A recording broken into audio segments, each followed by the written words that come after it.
하나님께서 우리들을 초청해 주었습니다. 우리는 하나님 품에 온 것입니다. 주께서 우리에게 위로의 말씀을 준비하시고 또 소망을 준비하셨습니다.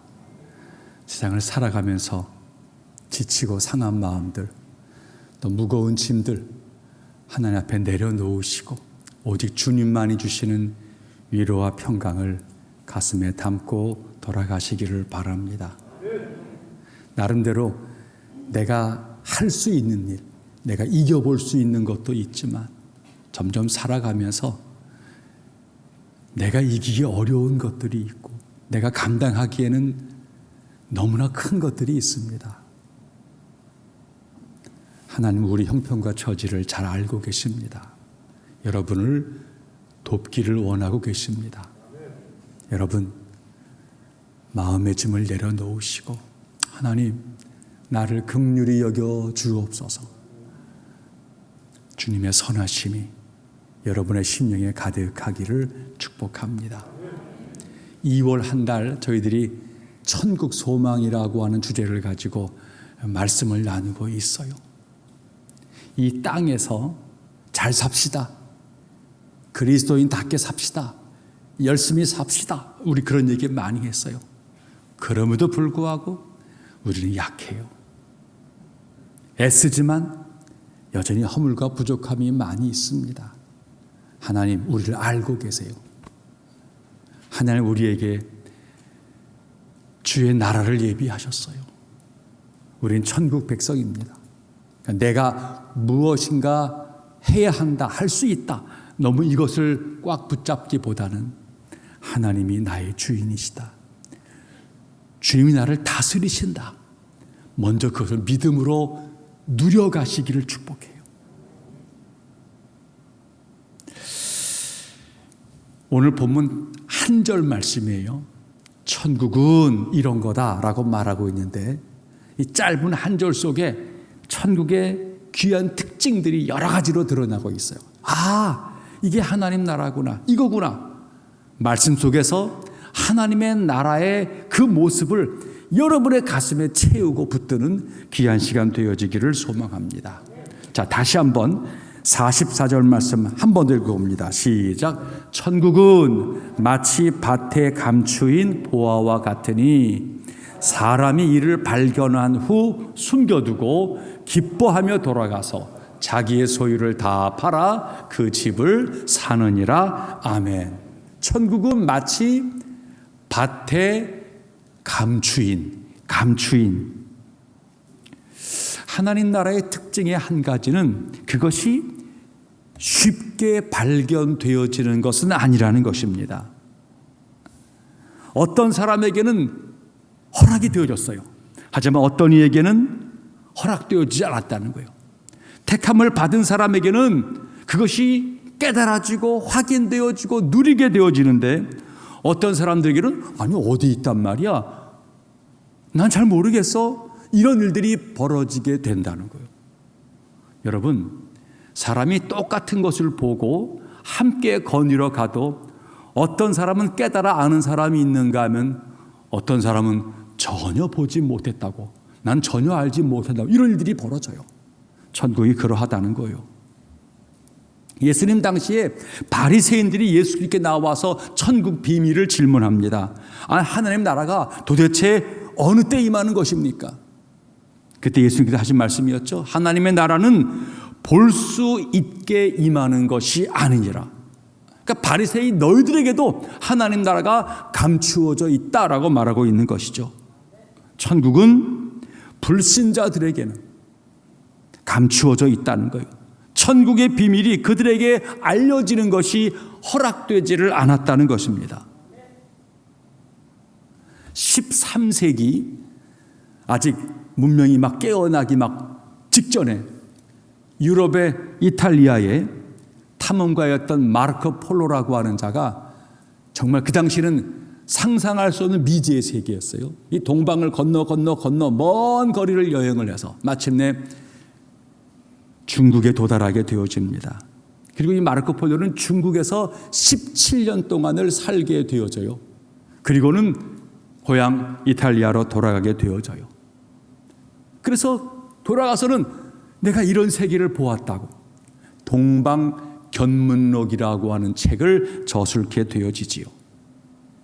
모든 사람들은 받아들일 수가 없는 거예요. 마르코 폴로가 임종할 무렵에 그의 친구들이 찾아왔다 합니다. 그리고 임종을 눈앞에 둔 마르코 폴로에게 다그쳤다는 거예요. 여보게, 자네가 쓴 책, 거기는 우리가 도무지 믿을 수 없는 황당한 얘기로 꽉 들어찼네. 이제라도 우리에게 진실을 말해줬으면 좋겠어. 자네가 쓴 내용이 상상으로 꾸며진 이야기로 분명히 얘기해 보게나. 임종을 눈앞에 둔 마르코가 답답한 거예요. 무슨 소리야? 내가 쓴 책은 다 진실이야. 내가 보고 경험한 것 절반도 채 못 쓴 거야. 답답함 속에서 죽었다는 거예요. 천국이 마찬가지라는 거죠. 상상으로 존재하는 것이 아니라는 거예요. 예수님이 우리에게 말씀하셨어요. 하나님 나라 가까이 왔다. 하나님 나라가 너희 속에 이미 이루어졌다. 누군가에게는 믿어지고 깨달아지고 확신이 되어지고 기뻐하는 거예요. 하지만 어떤 이들에게는 이게 무슨 말인지 내 눈에 안 보이는데 내가 어찌 알아? 답답함을 이야기하는 것입니다. 믿지 아니하는 사람들, 택함을 받지 못한 사람들은 이게 발견되지를 아니한다는 거예요. 천국의 비밀은 모두에게 열려진 것은 아닙니다. 어떤 이들은 허락받지를 못했어요. 그러니 천국 비밀을 알고 가슴에 담은 자는 행복한 자입니다. 그가 복받은 자인 거예요. 믿어지는 사람이 있는가 하면 믿어지지 않아서 거부하는 사람이 있는 거예요. 우리 주님께서 답답하니까 얘들아 너희 하나님 믿잖아. 그럼 나를 믿어라 라고 말씀하신 거예요. 너희들 나와 동고동락했잖아. 나의 신실함을 알잖아. 인격적으로 나를 경험을 했잖아. 하나님 믿으니 나를 믿어라. 내 아버지 집 구할 곳 많다. 이것이 너에게 있다라고 주님 말씀하시는 거예요.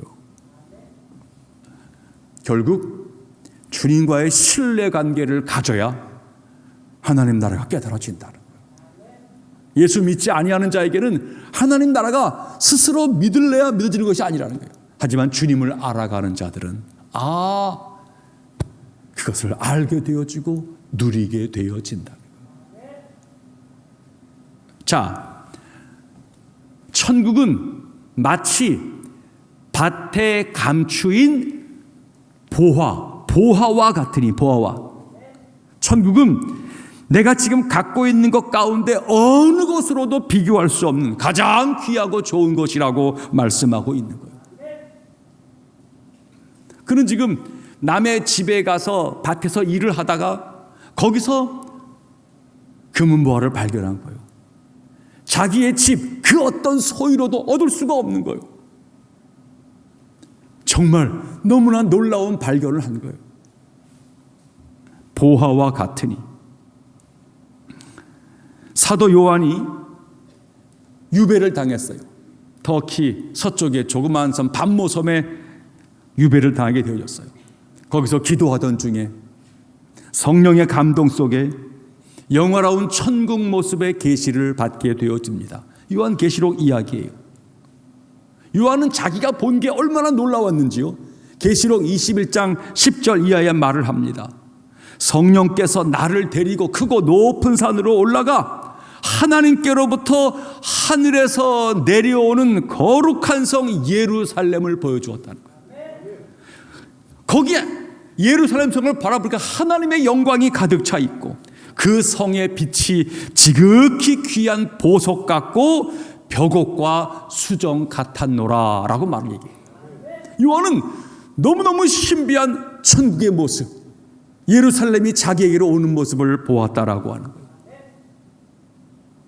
계시록 21장 18절 이하에 계속해서 말하기를 그 예루살렘을 바라보니 성곽이 벽옥으로 쌓였고 그 성은 정금인데 맑은 유리 같더라.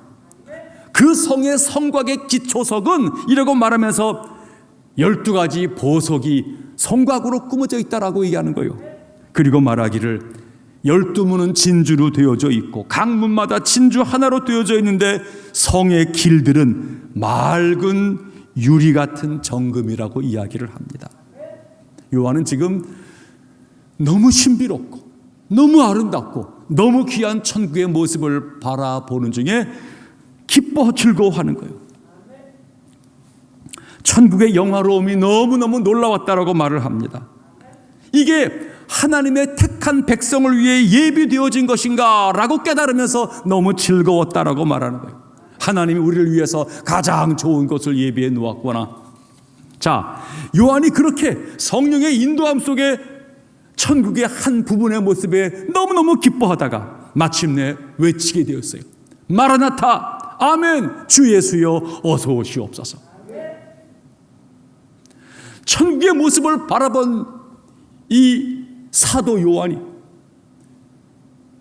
핍박과 고난의 위기 속에서 하나님의 나라를 바라보면서 하나님, 그 나라가 빨리 내게 왔으면 좋겠어요. 나를 빨리 데려갔으면 좋겠어요. 영화로운 천국 하나님의 나라를 보여주었을 적에 요한에게는 큰 소망이 생겨났고 지금은 너무 힘들고 어렵지만 하나님 보여주신 그 나라에 대한 기대가 생기면서 마지막까지 견디게 되었다는 거예요. 이게 우리의 갈망 아닙니까?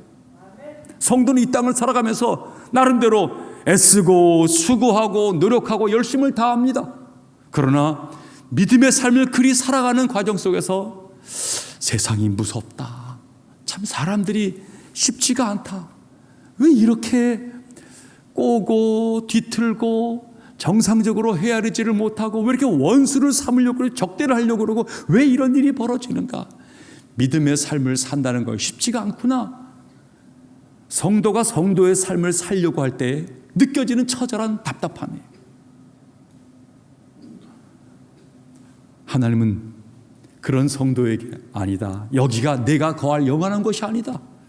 이 땅에서 복음을 증거해서 더 많은 사람들이 하늘 백성 만들어야 하지만 너는 내 백성이다. 내가 너를 위해 준비해 놓은 곳이 있느니라. 우리 주님 말씀하시는 거예요. 사랑하는 성도님들, 이 땅을 부지런히 열심히 살아 애쓰시되 이 땅 백성이 아니라 우리가 하늘 백성인 것을 누리시고 믿음으로 살아내기를 축복합니다.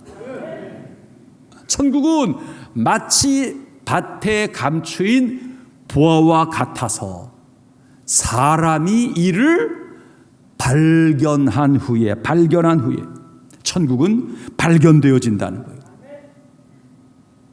어떤 사람에게는 비밀이 감춰져 있어요. 알 수가 없어요. 하지만 택하심을 받은 자들에게는 그 비밀이 풀려지고 보이지 않던 것이 보여지게 된다는 거예요. 우리에게 발견되어지는 거예요. 여러분, 온 성도님의 삶 속에 날마다 하나님의 나라가 발견되어지기를 축복합니다. 아, 여기 있었군요. 아, 주님이 여기 계셨군요. 주님이 내 안에 거하시네요. 내가 천국의 삶을 살고 있구나. 이게 계속 발견되어짐으로 위로와 평강, 감사와 기쁨의 성도의 삶이 되어지기를 축복합니다. 어느 주일날 목사님이 천국에 대해서 주일날 낯설교를 하게 되어졌어요. 다음 날 월요일날 목사님께서 어떤 교우의 집을 신방하고 돌아오는 길이었는데 길가에서 자기네 교회 한 성도님, 집사님을 만나게 되어졌어요. 집사님이 반갑게 인사를 합니다. 목사님, 길가에서 만났는데 사실 궁금했다고. 어저께 목사님께서 천국을 제게 소개해 주었는데 그 천국이 어디 있다고는 제게 말씀해 주지 않은 것 같습니다. 천국이 어디 있습니까? 라고 목사님께 질문을 한 거예요. 목사님이 이렇게 말씀했어요. 집사님, 제가 한 교우의 가정을 신방하고 오는 길입니다. 그 교우는 지금 병들어 누워 계십니다. 그 집에는 먹을 양식이 별로 없습니다. 집사님, 한번 그 교우의 집에 방문하셔서 양식을 들고 가셔서 양식을 채워주시고 그 교우가 누워있는 방에 들어가면은 벽에 성경이 꽂혀 있는데 그 성경책을 꺼내서 그 교우님에게 시편 23편을 읽어주십시오. 그리고 그 교우님의 치유를 위해서 간절한 마음으로 기도해 주십시오. 그렇게 했는데 천국이 보이지 않는다면 제게 말씀하십시오. 집사님이 쓴 모든 비용을 제가 지불하겠습니다. 다음 날 이 집사님이 목사님을 급히 찾아왔어요. 목사님, 제가 어제 천국을 보았습니다. 거기서 얼마간 머물게 되어졌습니다. 그렇습니다. 천국은 말씀을 따르고 사랑을 나누는 곳에서 발견되어집니다.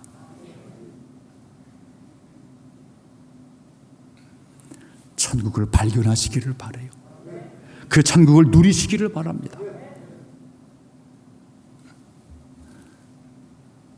이분은 발견한 다음에 그 다음 행동이 숨겨두었다는 거예요. 발견했는데 다시 흙으로 그 보화를 덮었다는 거예요. 숨겨두었다는 거예요. 왜 그랬을까요? 자기가 발견한 그 보화를 준비 없이 자랑하다가는 오히려 뺏길 수 있기 때문이에요. 그 밭은 자기 것이 아니었어요. 그는 지금 남의 집에 가서 일하는 중이에요. 내가 거기서 발견했다고 말하면 내 거 될 수가 없어요. 그는 급하게 발견한 그 보화를 다시 흙을 덮어 숨겼어요. 어느 가정 이야기입니다. 아들, 딸 3남매를 놓고 한 가정이 잘 살고 있어요. 행복한 가정이었어요. 그런데 그만 남편이 병이 들었어요. 병원에 가서 진단을 받아보니 간암 말기였어요. 치료하려고 애를 썼지만 결국 남편이 먼저 세상을 떠나게 되어졌어요. 그때부터 이 아내 혼자의 몸으로 3남매를 키우고 살게 되어졌어요. 너무너무 힘들었어요. 그래서 종종 자기 친구들과 만날 때가 되면 이렇게 말을 했어요. 너희들 남편 귀하게 여겨, 잘 모셔, 남편 건강 잘 챙겨주고, 이런 말을 자주 하게 되어졌어요. 왜 그런 말을 한 것입니까? 다름이 아니에요. 혼자가 되어보니 남편 없이 여인이 혼자 사는 게 쉬운 일이 아니에요. 더욱 남편 없이 셋 자녀를 키운다라고 하는 것이 물질로만이 아니라 아이들을 제대로 키우는 게 쉽지가 않다는 거예요. 뼈저리게 경험한 거예요. 친구들에게 그 말을 한 거예요. 마찬가지예요. 왜 예수님께서 우리에게 그렇게 자주 분명하게 천국 이야기를 들려주고 계시냐는 거예요. 우리에게 꼭 필요한 곳이기 때문에 그래요. 우리에게 가장 중요한 것이기 때문에 그러한 것입니다. 내가 너에게 주는 최대 최고의 선물이 바로 그것이기 때문에 그러한 것이에요. 우리 주님께서는 천국의 그 아름답고 귀함, 그 기쁨과 동시에 지옥의 비참함과 그 탄식을 잘 알고 계세요. 우리가 사망과 죽음으로 가는 백성이 아니라 생명과 천국으로 가는 백성이 되어져야 한다라고 주님이 안타까워서 계속 말씀하고 계신 것입니다. 산상수훈에 주님 말씀하시는 거예요. 만일 오른 눈이 너로 실족하게 하거든 빼어내버리라. 내 백체 중에 하나가 없어지고 온몸이 지옥에 던져지지 않는 것이 더 유익하다. 지옥은 고통스럽다는 거예요. 하나님 없이 산다는 것은 비극이라는 거예요. 그러기에 주님께서는 지옥이 아니라 천국에 이르기를 원하고 하나님 아버지가 계시는 거기에서 영화로이 살기를 우리에게 바란다는 거예요. 이게 복음이에요. 결국 땅에 발견되어진 그 보화를 급히 묻고 그 다음에 이 양반이 기쁨을 가지고 돌아갔다라고 이야기를 합니다. 천국은 우리 삶의 기쁨의 원천입니다.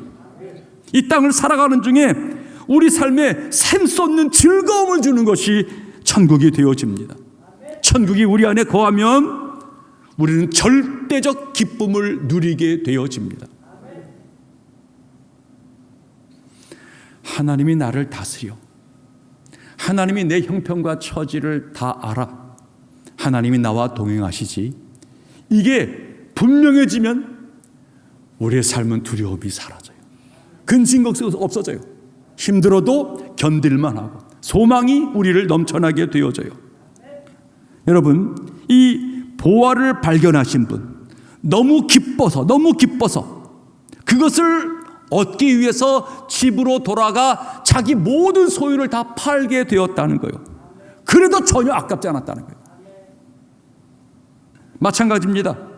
천국의 기쁨을 마음에 갖게 되어지면 세상적인 것, 시시한 것 때문에 거기 연연하지를 아니한다는 거예요. 진짜 중요한 것을 알고 붙잡게 되었으니까 나머지 것들이 그건 뭐 괜찮아, 너 가져, 이럴 여유가 생겼다는 거예요. 두 소녀가 바닷가에서 조개를 줍고 있습니다. 아주 친한 친구예요. 그래서 둘이 조개를 줍다가 동시에 너무 이쁘고 너무 아름다운 조개를 하나 발견하게 되어졌어요. 동시에 두 소녀의 손이 함께 그 조개를 같이 붙잡게 되어졌어요. 그리고는 자기의 것이라고 서로 주장게 되어지는 거예요. 옥신각신 싸우는 거예요. 결국 고집이 세고 힘이 센 한 소녀가 그것을 차지해버리고 말았어요. 그 다음부터 빼앗긴 이 아이, 너무 마음이 상한 거예요. 얹어놨어요. 결국 두 소녀는 그 이후 아무 말도 하지 않고 서로 다른 쪽으로 조개를 주우러 갈라져 가게 되어진 거예요. 그러다가 잠시 전에 힘센 친구에게 예쁜 조개를 빼앗긴 이 소녀가 한 조개를 발견했는데 그 조개 속에서 진주를 발견한 거예요. 너무너무 놀라고 너무너무 좋았어요. 그 소녀는 재빨리 그 속에 진주를 꺼내서 자기 품에 넣었어요. 그런 다음에는 이 소녀가 다시 친구에게로 다가간 거예요. 전혀 불편함이 없어요. 아쉬움이 없어요. 저렇게 얘기를 하면서 또 조개를 줍다가 또 똑같이 이쁘고 아름다운 조개를 발견했어요.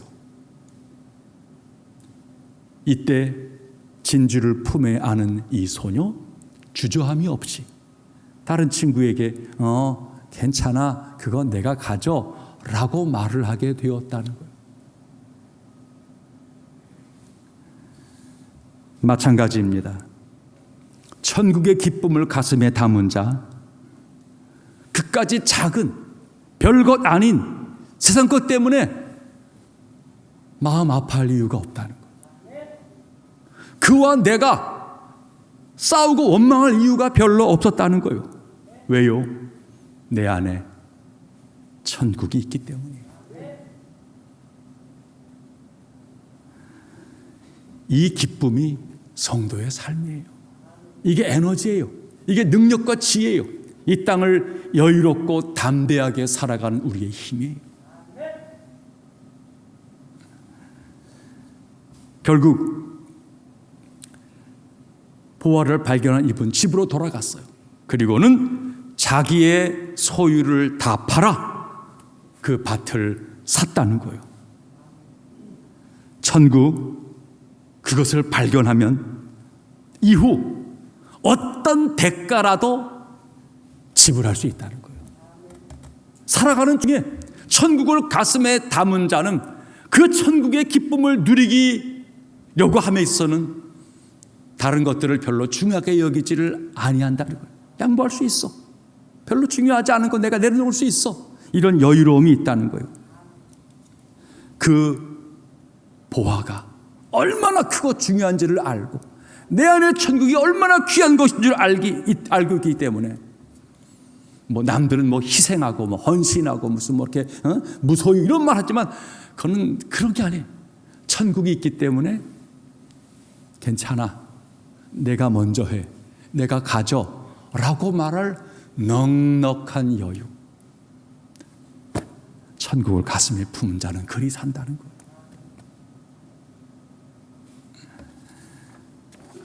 사도 바울을 생각해 봅니다.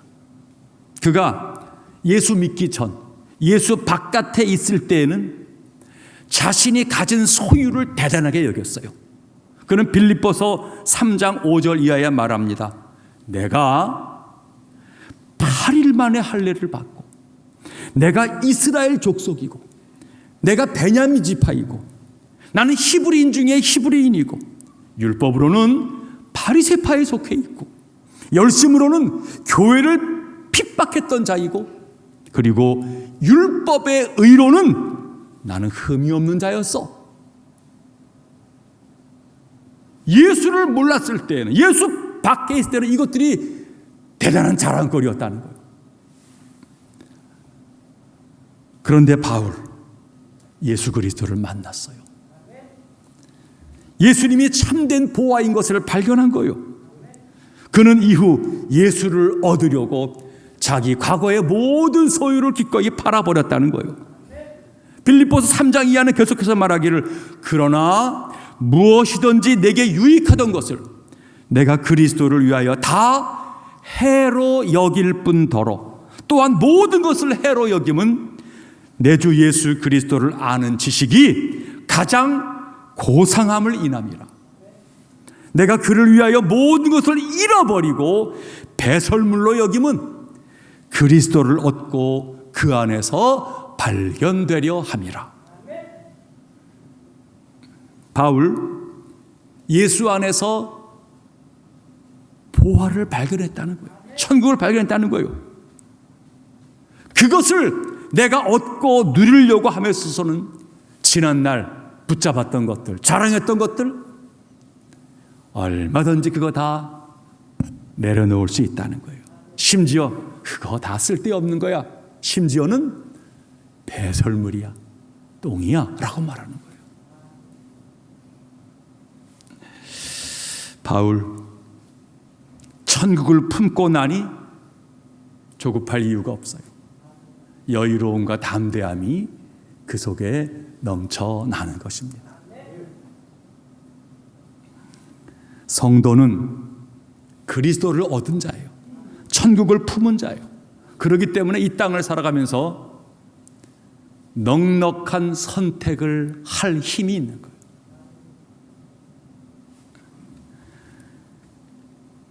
바로 그 선택이 위대한 선택과 결단이에요. 이게 삶을 풍요롭게 해요. 그리고 헛된 세상 영광을 구하며 사실 지옥으로 가는 이들에게 어떻게 저런 삶이 가능하지? 어떻게 이런 중에도 기뻐하지? 저들이 누구야? 강한 인상을, 영향력을 주게 되어져요. 누가? 예수 그리스도. 천국을 품은 자들이 그런 선택과 결단의 삶을 보여주는 거예요. 이게 바로 빛과 소금됨의 의미예요. 내가 빛이 돼야지, 내가 무슨 소금이 돼야지, 내가 무슨 편지가 되고 뭐가 영향을 줘야지. 암만 우리 자신들을 선함과 의로움과 뭐 열심을 내려고 하더라도 조금은 하는지 모르겠지만 한계에 부딪혀요. 우린 아니에요. 우린 단지 나같이 부족한 존재에게 천국으로 찾아오신 예수 그리스도를 확인하고 누리는 거예요. 주님, 감사해요. 당신이 내 보화입니다. 당신이 내 소망이자 능력입니다. 당신이 천국이에요. 이거를 누리는 거예요. 이거를 누리고 예수님과 더불어 거니는 중에 생각하고 결정하고 판단하는 그 모든 것들이 믿는 자에게는 향기가 되어지고 안 믿는 자에게는 도전이 되어지는 거예요.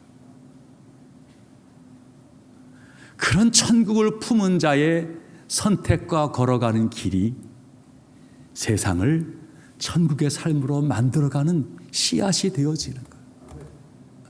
누군가는 씨앗을 뿌려야 돼요. 누군가는 먼저 걸어가야 돼요. 누군가는 그렇게 사는 모습을 보여주는 거예요. 누가? 천국을 품은 자가. 사랑하는 성도님들, 우리는 천국을 선택했어요. 하나님 나라를 발견했어요.